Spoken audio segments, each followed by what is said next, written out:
vobiscum.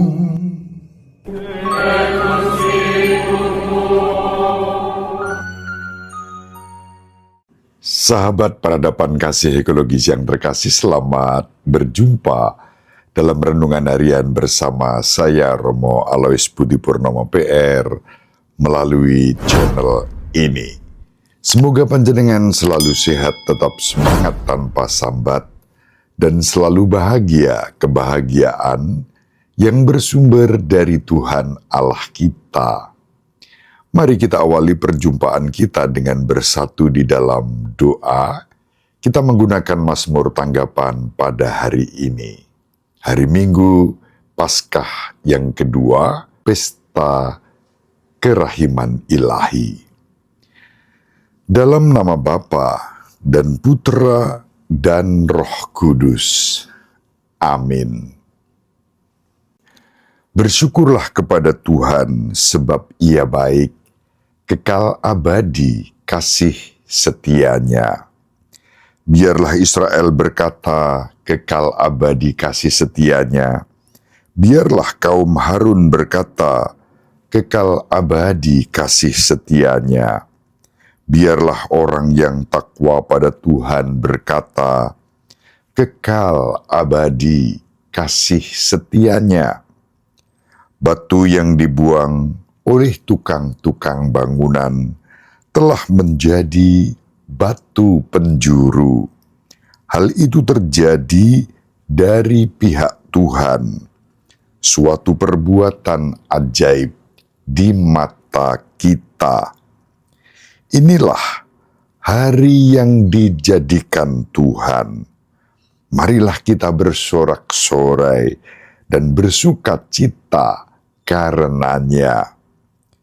Ya Tuhan, berilah kiranya keselamatan. Ya Tuhan, berilah kiranya kemujuran. Diberkatilah Dia yang datang dalam nama Tuhan.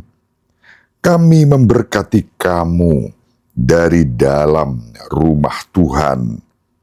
Tuhanlah Allah, Dia menerangi kita. Kemuliaan kepada Bapa dan Putra dan Roh Kudus, seperti pada permulaan, sekarang, selalu, dan sepanjang segala abad. Amin.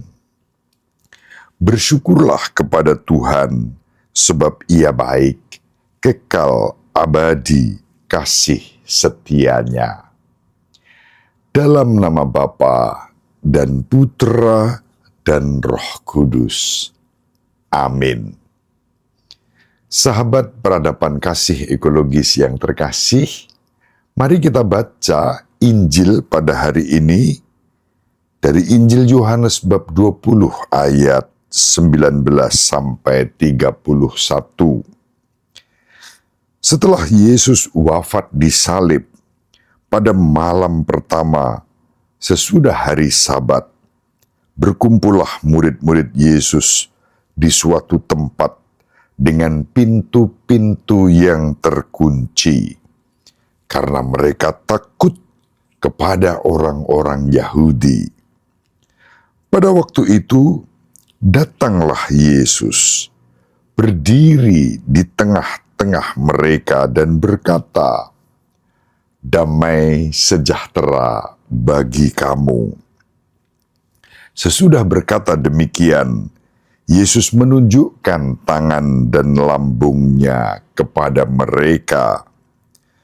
Murid-murid itu bersukacita ketika mereka melihat Tuhan.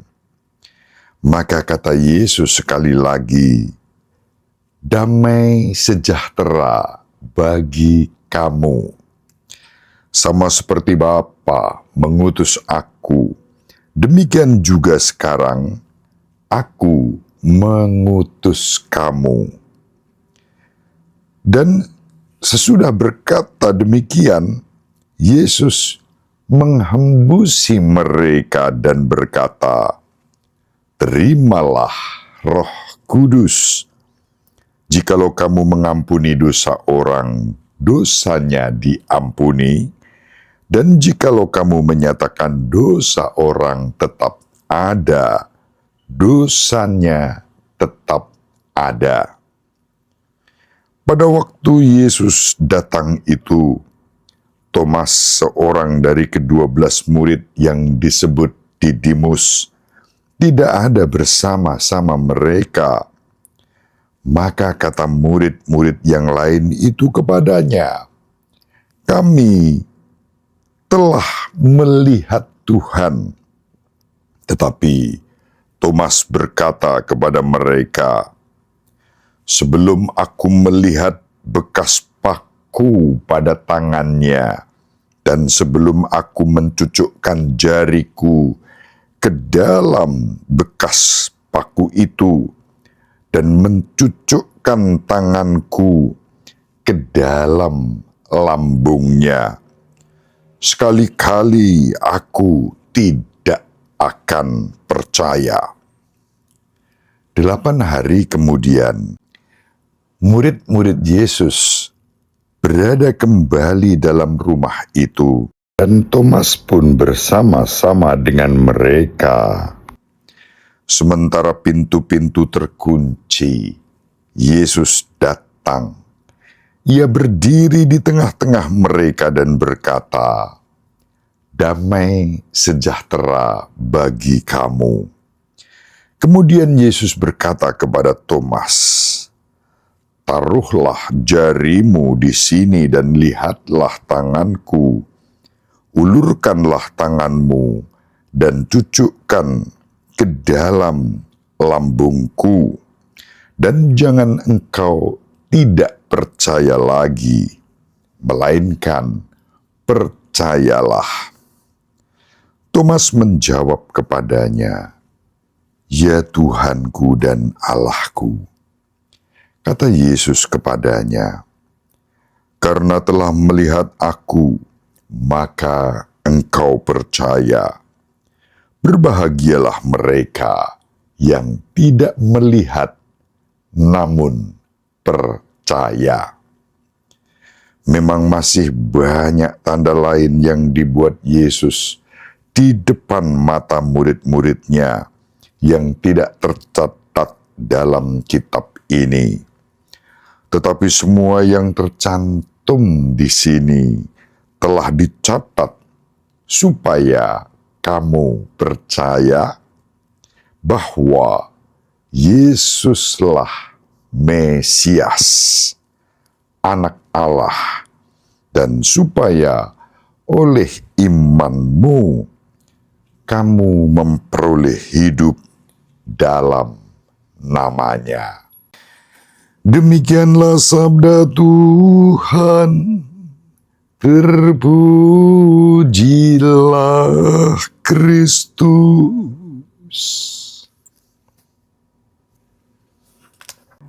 Sahabat peradaban kasih ekologis yang terkasih, pada hari Minggu Paskah yang kedua, kita mengenang, merayakan, dan berpesta atas kerahiman Tuhan yang dinyatakan kepada kita.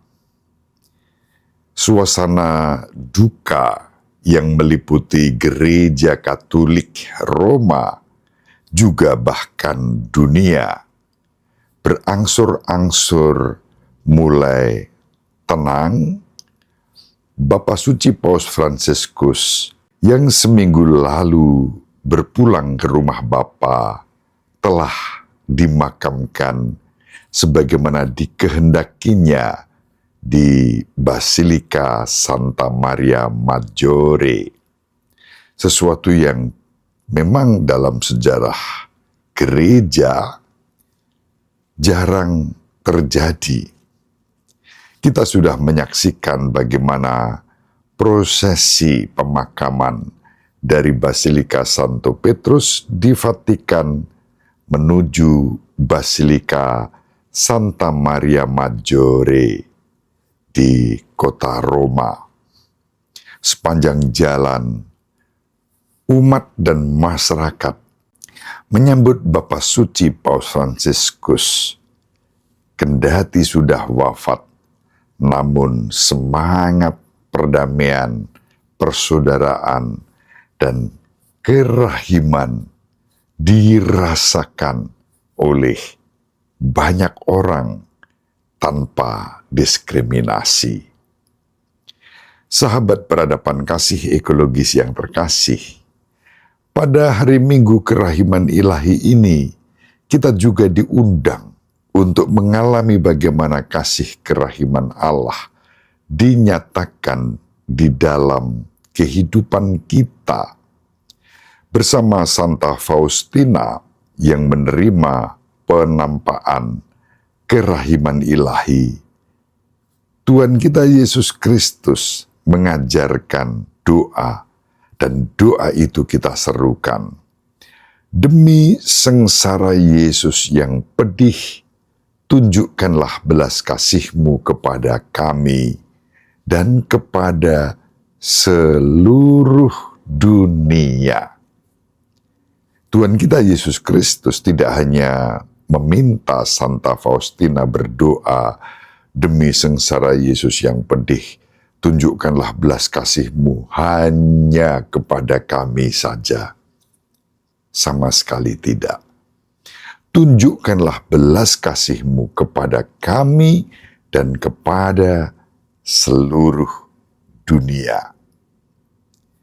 Sahabat peradaban kasih ekologis yang terkasih, kasih kerahiman Tuhan kita Yesus Kristus itulah yang telah dihayati, dihidupi, diwartakan dalam kesaksian hidup yang sederhana, penuh cinta, dalam perdamaian oleh Bapa Suci Paus Fransiskus selama hidupnya.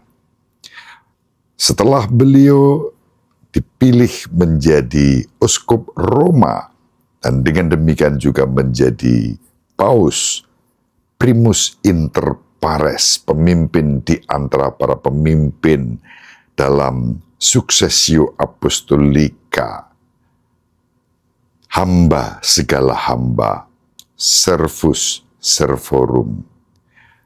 Paus Fransiskus semakin luas menebarkan dan mewartakan kerahiman ilahi itu ke segala ujung bumi ini, termasuk juga sampai di negeri kita, di Indonesia. Kita bersyukur atas kesaksian-kesaksian hidup Bapa Suci Paus Fransiskus. Kita percaya Bapa Suci Paus Fransiskus beristirahat dalam damai sejahtera, dalam kemuliaan surga, bahkan berdoa untuk kita semua. Di sini kita boleh berpegang sabda Yesus sendiri, berbahagialah yang percaya meskipun tidak melihat.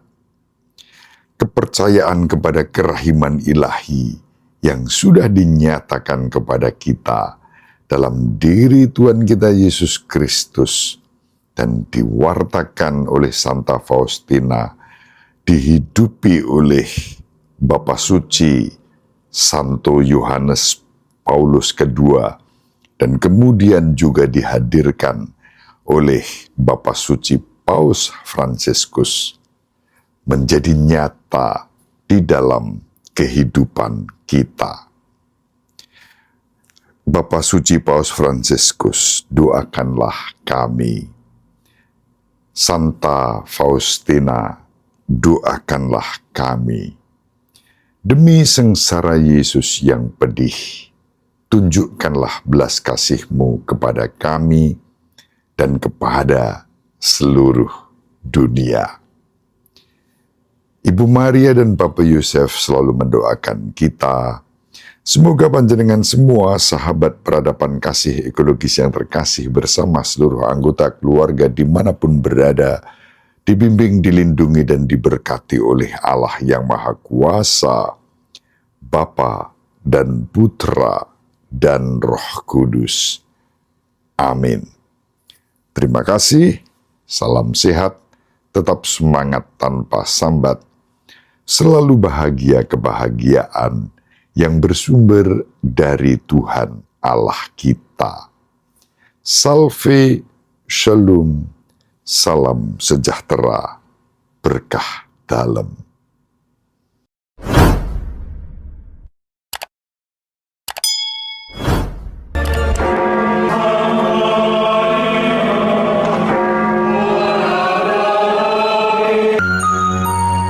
Sahabat peradaban kasih yang terkasih, sampai jumpa pada episode berikutnya. Terima kasih atas kebersamaan kita. Salam peradaban kasih ekologis. Berkah dalam.